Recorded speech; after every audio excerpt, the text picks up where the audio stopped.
Joining us once again is the Washington bureau chief of the Huffington Post, Ryan Grim, who has been there in Washington for what has been an exciting and one might say even fun-filled week at the Supreme Court of the United States. Ryan, thanks so much for joining us. Thanks for having me. You know, something interesting and strange is going on at the Supreme Court, it seems to me.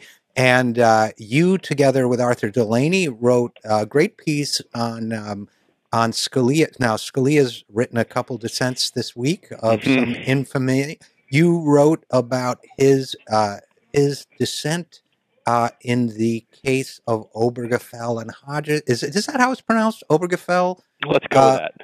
Yeah. Okay. In the gay marriage case, that's what everybody else does. Okay. First of all, I want to congratulate you and Arthur for this brilliant journalistic initiative on your part, because as some people will already know, Scalia wrote this very odd paragraph saying that the nature of marriage is that blah, blah, blah, through its enduring bond. He quoted Kennedy's majority opinion. Two persons together can find other freedoms such as expression, intimacy, and spirituality. And then Scalia wrote, really, whoever thought that intimacy and spirituality, whatever that means, were freedoms, as if intimacy is, one would think, and if intimacy is, one would think that freedom of intimacy is abridged rather than expanded by marriage. Ask the nearest hippie. Yeah. Now, there are two people an enterprising journalist could conceivably interview to dig into that paragraph. One, of course, would be Mrs. Scalia, because if he thinks that his freedom of intimacy is abridged by the marriage, I'm kind of wondering what mornings in the breakfast nook at the Scalia home are like. But barring that, you and Arthur did something terrific, which is you tell us. Well, actually, I stayed here in the office, sadly, and kept writing. Arthur and Sam Stein and Elise Foley our offices across the street from the White House, and there are all manner of diverse group of Americans are always out in front of the White House. So they headed over there to find the nearest hippie, per Scalia, and they went right up to the nuclear protest little kind of encampment that's been there since like the 60s, I think. And there was one guy manning that who denied actually being a hippie because he said Scalia is a little bit outdated, and while he might have been a hippie in the past, hippies aren't really a thing anymore. Right. But he said he'd stand in anyway. But we managed to find many other hippies who would still identify as hippies, and many of them kind of felt pity for Scalia for the reason that you said, that it depends on your definition of intimacy. If you consider it to be of infinite depth, then marriage is the thing that propels you toward that depth of intimacy. If you consider it just to be sex with lots of people, as Scalia apparently does, then sure, the hippies acknowledged that that he would be technically quite accurate. Now, you'll like this. We haven't published this yet, but in our New York office, somebody saw the piece that we did and looked up, and who was in the office, I presume, doing a HuffPost Live interview, but David Crosby. So they asked him, and they're writing that up now. I'm not sure what he said, but this is the author of Love the One You're With. No, that's Stephen Stills, sir. I beg to differ. Is he the one that wrote that? Yes, Stephen. Well, I believe Crosby, so. Yeah. Well, Crosby certainly sang it for 40 straight years.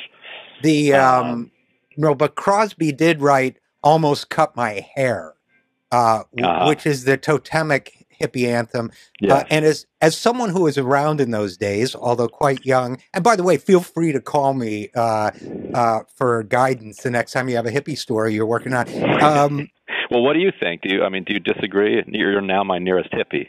Well, first of all, the first thing I would have told you and Art and everyone is anyone who self-identifies as a hippie is not a hippie. Right, there you go. So we actually did find a hippie. You did indeed find a hippie. And his assessment that there haven't been any, according to the article, since the Grateful Dead stopped touring, I think is quite accurate. And by the way, I have to say, I agree with both the statements he made that made it into the article. Statement A, I've known it to have both reactions, meaning I assume that marriage can be an aid to intimacy or a bar to it.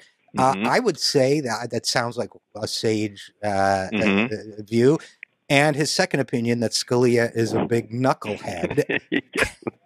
That also sounds to me like sagacity of a certain kind. Yeah. So, but I'm dying to know what David Crosby had to say, because not only did he write "Almost Cut My Hair," he also wrote a song that the Jefferson Airplane sang called "Triad," which was the theme of the chorus of which was "Why can't we go on as three?" Meaning, of course, him and two women. So, if anyone has a unique insight into intimacy with one or more than one partners, it is David Crosby. I did see now that you mentioned, I did see an interview with him a while ago where he said something like, "Man, I lived between the years after birth control and before AIDS. That was a good time." So I'm quite curious what this hippie had to say about Scalia's intimacy analysis. Well, please send it along. And the other than the news, the revelation that Antonin Scalia is a player. Who knew? Or a wannabe player, at least. Or wannabe player, like to have the player. Right. I'll bet it was the atmosphere at home was awkward when he got home that night. What else? I mean, what was your reaction reading this? He also had a kind of out there reaction to King versus Burwell, the applesauce dissent on healthcare. What's your take on all this? Is the guy just getting unhinged, or is he just, he's a decent writer, I'll give him that, but or his clerks are, but is he just losing it? Is this court just engaging in civil war? What's your interpretation? So, on a day like today, on the internet, there's a real premium on speed. And so I actually, a little secret here, I actually wrote my piece about Scalia's dissent this morning before we even knew whether or not there was going to be a gay marriage ruling, because he has been so predictable. You just knew, so I could write the lead. I could get the whole thing ready to go, because you kind of knew exactly where he was gonna go with this. And then when it came out, we just filled the quotes in. But we were able to. So he should be. I'd like him to be aware that he has become the kind of person where you can write the story before you've actually read his opinion. I got to stop you there, Ryan, just for a second, to point out that we've all read those stories about how journalists can be replaced by algorithms. So can Supreme Court justices, although they couldn't come up with some of his turns of phrases. I don't think the algorithm couldn't. And I actually did change the headline because his opinion was genuinely more unhinged than even I had expected it to be. Just particularly the disrespect and brutality he kind of showed towards his own colleagues. Just really vicious towards them, accusing them of undermining democracy. Right. The very foundation of he called it the court's a threat to American democracy. I mean, what is this, the FBI? I also what struck me about that is that, and I had commentary about that too, that today's decree says that my ruler and the ruler of 320 million Americans coast to coast is a majority of the 9 lawyers on the Supreme Court. This from the guy who voted in the majority in Bush v. Gore. Yeah, and the one who just 2 years ago voted to strike down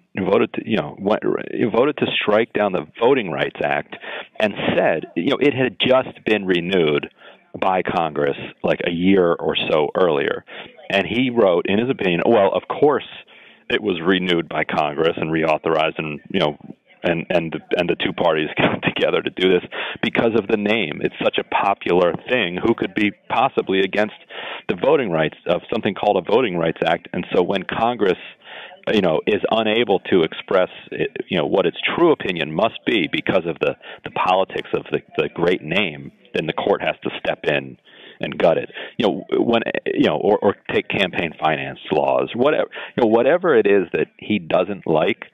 then all of a sudden it ought to be up to the Supreme Court if he has four buddies who are going to sign on. If it's the opposite, then all of a sudden he's decrying a bunch of unelected lawyers. And the funniest part is that people say, whatever you think about Scalia, at least he's a man of principle. That is false. He is not a man of principle. He has the most flexible approach to legal analysis of any of the justices. It is strictly what gets him the political result that he wants. And yet, here's what amazes me about this Ryan Grimm of the Huffington Post is that, on the one hand, he is to all evidence a complete cynical political hack. And yet, on the other, he gets so ticked off. Yeah, he sure does. How does that work? I mean, if you're a hack, you're playing the hacks game, or at least that's how I've always thought of it. If you're an idealist and you're enraged when your ideals are trampled, you're an idealist, and that's how that works. This guy plays both sides of the fence. He gets as angry as a genuinely idealistic person might get in these circumstances. Who is this guy? Seriously. Well, what he has said, and I think this makes the most sense, is that his audience is not the other justices or even the Twitter sphere, who's kind of enjoys passing his stuff around. His audience is law students. He knows that people in their 20s who are going to be reading his opinions, for as long as there are law schools, and he wants his opinions to be memorable, to leave a mark, to be passionate, to be fun to read, so that he will find converts among the young people who are learning the law, and that those young people will then kind of go forth and carry his vision out. You actually do see, according to the people who follow this more closely than I do, a lot of kind of Scalia mimicry in the lower courts. People trying too hard to sound like Scalia. That's actually fascinating, and finish your thought, but it's fascinating to me because it fits with the right-wing strategy of not only packing the courts, but trying to pack into law school as many right-wing ideologues as they can, and the Federalist Society and the other things they've been doing to create more right-wing lawyers and then right-wing judges. It fits with that, right? Yeah, he's trying to radicalize the next generation of judges and even the current generation of judges, to the extent that they're not already totally formed. They might see this as a path to judicial stardom. So in that sense, I think he can take it too far. In his marriage equality dissent, there's no argument behind it. It's just incoherent babble. So it's pure applesauce, as he might say, right. Jiggery pokety or whatever he called it. Where did you get these words? They're like 18th century words, jiggery pokety. Yeah, somebody was saying that these are 1920s and 30s. These words were popular. Right. So I guess the people that he was reading when he was a kid, would have been using those words. 23 skidoo and you kid. But, okay, last question for you, Ryan Grimm. I also sensed in the intensity of the rage a sense that, this may be projecting on my part, but a sense that this is the rage of somebody who at some deeper level knows he's on the wrong side of history and that the others will be lauded and he will not, and it infuriates him. Am I just completely off base about that, you think? Yeah, I think that's right. And, he has said, in interviews, "Don't call me a bigot." He has, this is his opinion. He's raised in a Catholic tradition, and this is not just my opinion, but it's been the opinion of the civilized world for thousands of years. So it's not fair to call me a bigot, and maybe I'll evolve, and society ought to be able to evolve in a democratic fashion. And there's some there are some reasonable points to be made there, but I think you're basically right. Well, it's going to be an interesting court for a long time. And thanks so much for coming on the program talking about it, Ryan Grimm My of the pleasure. Huffington Post. And we will be right back after this. I am Richard RJ Eskow, and this is The Zero Hour.